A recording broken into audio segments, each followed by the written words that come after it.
नमस्कार मित्रांनो, रामकृष्ण हरी. काय चाललंय मित्रांनो? मग बाकी सर्वप्रथम आपल्या यूट्यूब चॅनलला सबस्क्राईब करा, लाईक करा, कमेंट करा, शेअर करा आणि व्हिडिओ आवडल्यास नक्कीच पुढे पाठवा. तर विषय असा आहे की जवळपास आता 7-8 दिवस झाले अजूनही चर्चा चालू आहे की राहुलदादा यांना मंत्रिपद मिळेल कोणत्याही परिस्थितीमध्ये. आता कालही दाखवलं की नितेश राणे साहेब असतील, परत अजून जयकुमार गोरे असतील, मान खटावचे आमदार असे, आणि प्लस आपले राहुल दादा.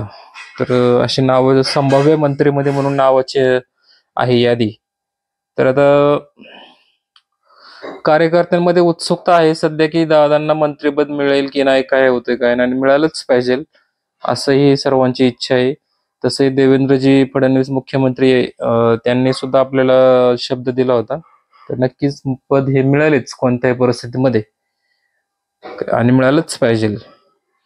कॅबिनेट मंत्रीपद मिळालं तर दौंड तालुक्याच्या विकासाला अजून गती मिळेल, अजून जास्त पुढे जाईल आणि बऱ्यापैकी सुधारणा होतील. तालुक्याच्या जे काही पाणी प्रश्न असेल, जे काही अजून छोटे मोठे शेतकऱ्यांचे प्रश्न असतील, तर नक्कीच हे सोडवायला अजून जास्तीत जास्त प्रयत्न, मदत मिळेल, प्रेरणा मिळेल. आणि पुढेही जाताना आपल्याला बऱ्याचशा अशा गोष्टी आहेत की दौंड तालुक्यामध्ये तर आम्ही प्रचाराच्या वेळेस फिरलेलो आहे.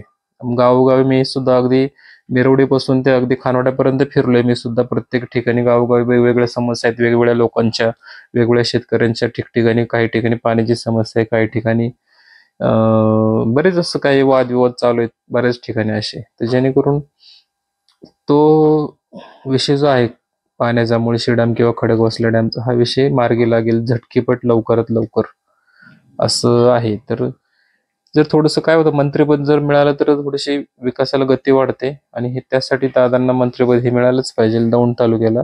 कारण दौंड तालुका सध्या आत्ता ह्या 10 वर्षामध्ये थोडस विकास चांगला हे झालेला आहे. ह्याच्या येणाऱ्या मागील 10 वर्षामध्ये 5 याच्यात. तर जी काय आता पूर्वी दौंडची परिस्थिती खूप बिकट होती नाही का, तर रस्ते वगैरे थोडेसे खराब होते पूर्वी, पण आता ह्या 10 वर्षामध्ये चांगली प्रगती झालेली आहे. अगदी जिथून चांगले रस्ते सुरुवात होते तिथून दौंड तालुक्याला सुरुवात होते. जिथे रस्ते चांगले झाले सुरुवात, तिथून समजायचं की दौंड तालुक्याला सुरुवात झाली, असं सध्या चित्र आहे. त्याच्यामुळे बऱ्यापैकी सर्वांनी आता पाठीमागे 2-3 दिवसापूर्वी तिरुपती बालाजीला साकडं घातले कार्यकर्त्यांनी की इतकं मंत्रिपद मिळावं वगैरे असं असं नाही.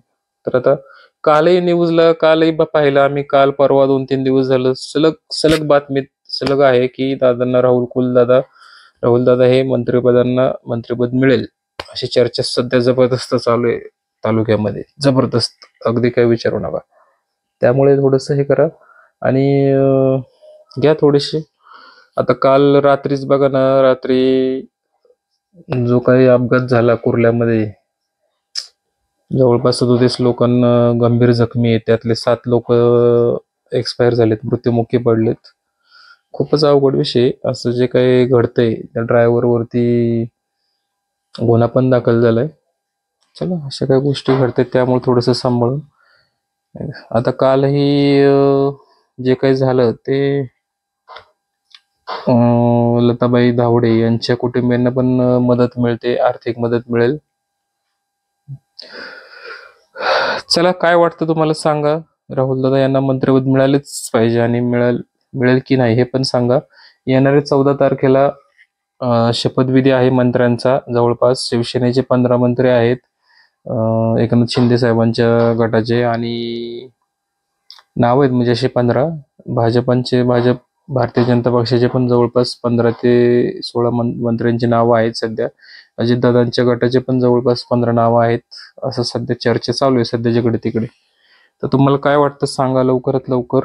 आणि आपले राहुल दादा कुल यांना मंत्रिपद मिळालंच पाहिजे, त्यात काही वाद नाही, आणि मिळेलच हे नक्कीच, विशेष नाही काय. आहेत चर्चा चालू आहेत, पण उत्साह आहेत कार्यकर्त्यांमध्ये जोरात. चला, आता बऱ्यापैकी आम्हाला काही गोष्टी दौंड तालुक्यामध्ये फिरता येत नाहीत काही कारणास्तव.